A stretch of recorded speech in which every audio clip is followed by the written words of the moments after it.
How's it going, everyone? I want to go over an interesting post that Metacritic put out. Not really anything too in-depth, but it's the best PlayStation games of 2021 by their Metascore. This goes over the top 40 games. I want to run through all of them, give you guys my input on the games I've played, because definitely haven't played all of them just from looking at 40 to 31. The best PlayStation games by Metascore, that should be clarified, by Metascore, of 2021. Before I get into the top 40, I do want to note, like, some of the games that I would probably put in the top 40 based on what I've played have been left off. Scarlet Nexus right off the top comes to mind. Marvel's Guardians of the Galaxy comes to mind. So that is interesting that those games that I would put at a pretty high level were left out. But again, I haven't played all these games, so it's not really fair for me to make this list. But let's talk about it, and hey, maybe some of you guys have actually played all 40. At number 40 is Life is Strange True Colors, 39 is Diablo 2 Resurrected, 38 is Final Fantasy VII Remake Intergrade Episode Intermission. A pretty good score for an expansion like that. 81 for an expansion I think is pretty good. Little Nightmares 2, happy to see that at an 82. I'd probably go a little bit higher on that, but 82 is pretty good. Judgment is at an 82. Now that is the PlayStation 5 release of Judgment.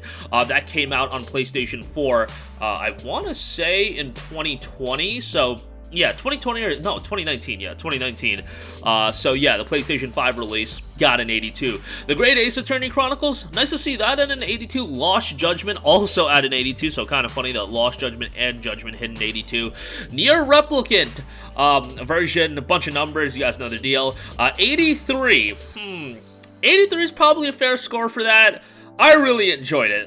Maybe I put a little bit too much, emphasis on how much I enjoyed the soundtrack to that game. But, yeah, 83 is probably pretty fair. Metro Exodus Complete Edition, 83. The PlayStation 5 upgrade for that was pretty good. I wasn't as high on Metro Exodus as some other people. I still really enjoyed the game, but, that is what it is. That's a game that obviously came out a bit ago on PlayStation 4 with its original release. Persona 5 Strikers at number 31, one of the more surprisingly really good games of 2021 in my opinion. When it was coming out, I was like, another Musou game. It's got the Persona 5 skin, and maybe I didn't put enough credit to how important a Persona skin is, because that really can carry a game. Now, the Musou aspects of the gameplay, some people absolutely love those games, and fair play to you. I kind of am a little bit mixed on it, it gets a little bit redundant. However, Persona in general is so stylish, and the music is so good in the game, and the story's pretty decent, that P5 Strikers I thought was a pretty darn good game. I probably wouldn't rank it up above, Guardians of the Galaxy or Scarlet Nexus, but you know what? That game deserves credit, and it's nice to see that sitting at an 83, a game that I'll often recommend. The Pedestrians at an 83, Ghost of Tsushima Iki Island is at an 84, which I think is pretty fair. I honestly didn't think that expansion was, like, absolutely mind-blowing, but, more Ghost of Tsushima is not a bad thing. Resident Evil Village is a Metascore that I've been seeing over and over again recently, and I'm like, man, that seems a little underrated. It's at an 84 for the PlayStation 5 release, and this is a game that I know a lot of people that consider this their favorite game of the year, and, it's right up there with my favorite games of the year, so I would probably put it at the high 80 to maybe even low 90 range, but at least like an 88, but, we're talking a couple meta score points. What does it really mean at the end of the day? It's still a very, very fair score. A very good score, I should say. But yeah, I thought Capcom killed it with Resident Evil Village. Castlevania Advance Collection at an 84 as well. That's a more surprising score than I would have expected, just because those games are a little bit on the older side, but hey, good for Castlevania Advance Collection. Hitman 3's at an 84 as well. F1 2021's at an 85. Death Stranding Director's Cut is at an 85. The price point of that was a little bit memes to me.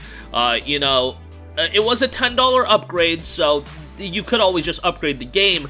But a $50 release on PS5 was a little bit wild to me. If it was like 40 bucks or 30, I think it would have been a lot more palatable, but hey, thumbs the breaks. The Forgotten City's at an 85, Roki's at an 85, Control Ultimate Edition's at an 85. That's a very, very good score for Control Ultimate Edition. I'm happy people enjoyed that game, at least the critics did, and it seems like most people that play the game did dig it. I think a lot of people did get exposed to the game through PlayStation Plus, so that was really nice to see, but I was high on Control going back to 2019. I was always saying it was my favorite game that Remedy put out, and I thought incredibly highly of Alan Wake, but when you compare it to Alan Wake's a game from 2010, Control's a game from 2019. And, you know, some older games obviously still hold up really well, but I thought Control just was a nice evolution from the Remedy games from a gameplay standpoint. Number 20, we have Returnal at an 85. Now, this was one of the most divisive games of the year. I personally liked it, and an 85 would suggest that the majority of critics liked it as well. I definitely had a bias towards the game because of how much I do adore the development studio and Housemarque, and I really wanted them to do a good job, and I can definitely understand the issues people have with the game. But just talking to the people that I know in my personal life, reading comments on social media and everything like that, it seemed like the overwhelming majority of people hated this game. Like, that is the that's kind of the consensus I got based on the people that I talked to, and a lot of their reasoning was the same. The difficulty is one thing, but I think a lot of people thought Returnal got to the point of being like a bit of an unfair game, and I can definitely understand why. Again, it's a game that I enjoyed, but it did also have some technical issues at launch in my experience, so you know, maybe an 85 is a little bit high. I think this is the one where a lot of people would disagree with that score. I know a lot of people like that bought the game day one because PlayStation 5 exclusives at that point, they were pretty few and far between. I think the only one at that point was Dark Souls, and then Destruction All-Stars. Excuse me, Demon Souls and Destruction All-Stars. And then Returnal came out, so people were kind of excited for it, a AAA big budget exclusive. And then again, I talked to a lot of people that bought it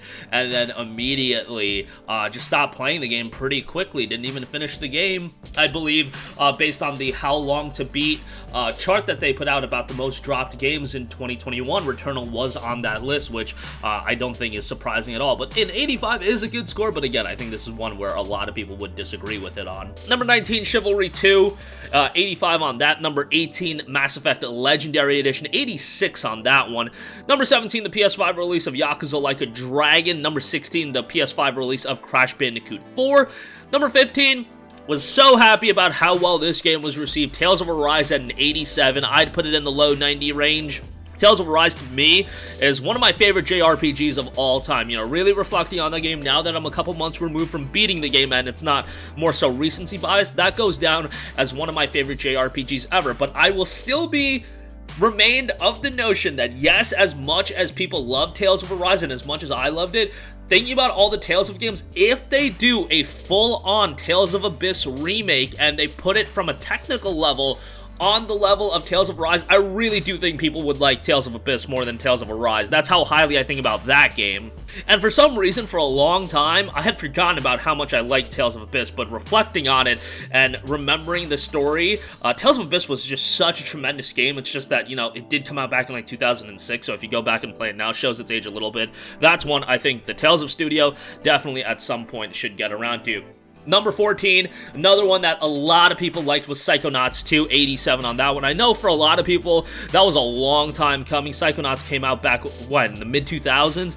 So it's nice to see people get that game, and, you know, it didn't turn out like a Shenmue 3 or a Duke Nukem or anything like that, like games that were a long time coming, and maybe didn't live up to the expectations, so to speak. Chicory: A Colorful Tale got an 87. That's actually pretty great to see. Guilty Gear Strive got an 87. The Neo Collection got an 87. I don't know. Neo Collection had a very egregious price point. That's one that also you could have like upgraded it, but 87 on Neo Collection. Like, the Neo games are obviously high quality titles, but that price point, it was like a $70 release. That's why I was like a bit wild. It was really wild. Okay, now we get to the top 10. Ghost of Tsushima Director's Cut is number 10. I mean, we talked about Ghost of Tsushima Ikian, the PS5 upgrade, I think from a 60 FPS standpoint. It was great. That game, though, if you just have the base Ghost of Tsushima release on PS4 and just pop it into your PS5, it's 60 FPS that way as well. The Director's Cut adds some other bells and whistles on top of that. But 60 FPS to me was most notable. Ratchet & Clank Rift Apart's at an 88.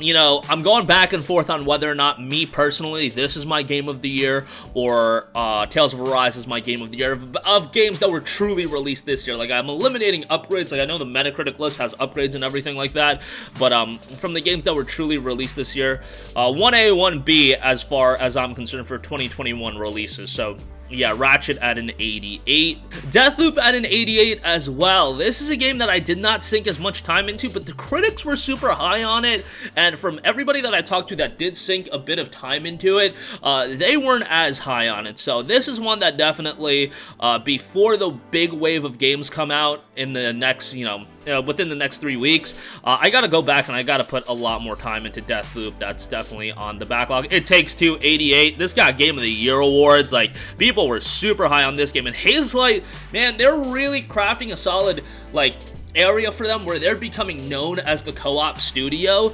and creating these emotionally gripping co-op titles. A Way Out was obviously really good as well, and they delivered again with It Takes Two, and I think most people would consider It Takes Two better than A Way Out. Number 6, Disco Elysium, the Final Cut, 89. I've been singing this game's praises since the PC release. This game is just tremendous. If you want a game with top-tier writing, like, this is some of the best writing that you're gonna see out of a video game. Excellent story. This is a story-driven adventure. Fantastic presentation, audio direction. Those elements of this game are so strong. You've got great voice acting on top of that, and an 89 is well-deserved. I'd probably go low 90 range on it.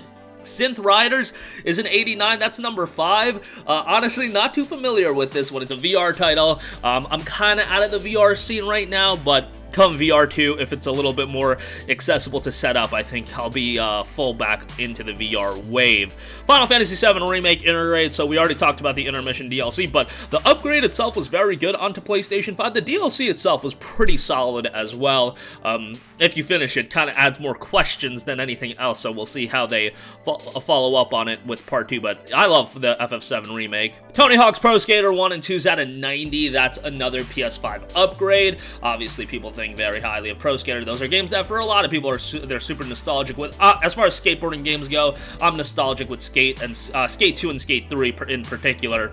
But yeah, number 2 was Hades at a 93. Once again, another release that came to the PlayStation 5, but Game of the Year for a lot of people when it came out. And then lastly, number 1, Final Fantasy XIV Endwalker. You guys know the deal with this game. I mean, you look at the stats, you look at the fact that they had to shut down people buying the expansion and, getting on the game because the demand was so high, which hopefully they get that fixed very soon.